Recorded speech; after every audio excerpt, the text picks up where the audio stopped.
মায়েরা ভাবির উপরে আসলেই জাদু করা হয়েছিল, এটা সত্যি। এটা আমিও জানতাম। তুমি হয়তো ভাবছো এ জাদু বড় আপু করেছে, কিন্তু না, বড় আপু শুধু সাহায্যই করেছে।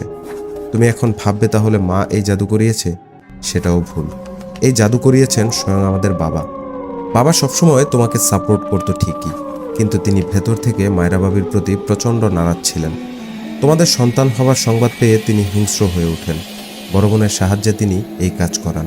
মায়রা ভাবিকে তেমন একটা পছন্দ না করলেও তাকে কখনো মেরে ফেলার বা ক্ষতি করার চিন্তা করিনি।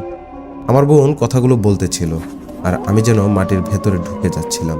সে বলল, ভাবিকে খাবারের মধ্যে বিষাক্ত রক্ত মিশিয়ে খাওয়ানো হতো, আর সেটা কোনো সাধারণ প্রাণীর রক্ত না, বরং মৃত শিশুর রক্ত। আব্বা এবং বড় বোন কবরস্থানে গিয়ে মৃত শিশু কবর থেকে বের করে তাদের রক্ত সংগ্রহ করত। রান্নার পর ভাবির খাবারে মিশিয়ে দিত। মায়ের আর আমার চোখ ফাঁকি দিয়ে। কবরস্থানের লোকের সাথে বাবার পরিচয় ছিল।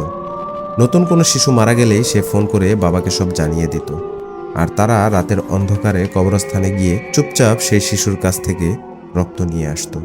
তারপর তাদেরকে সেই কবরস্থানের লোকদের সাথে গতকাল কথা বলতে দেখেছি। গতকালে আমি কবরস্থানের সেই লোকটিকে টাকার লোভ দেখিয়ে তার কাছ থেকে সব জানতে পারি।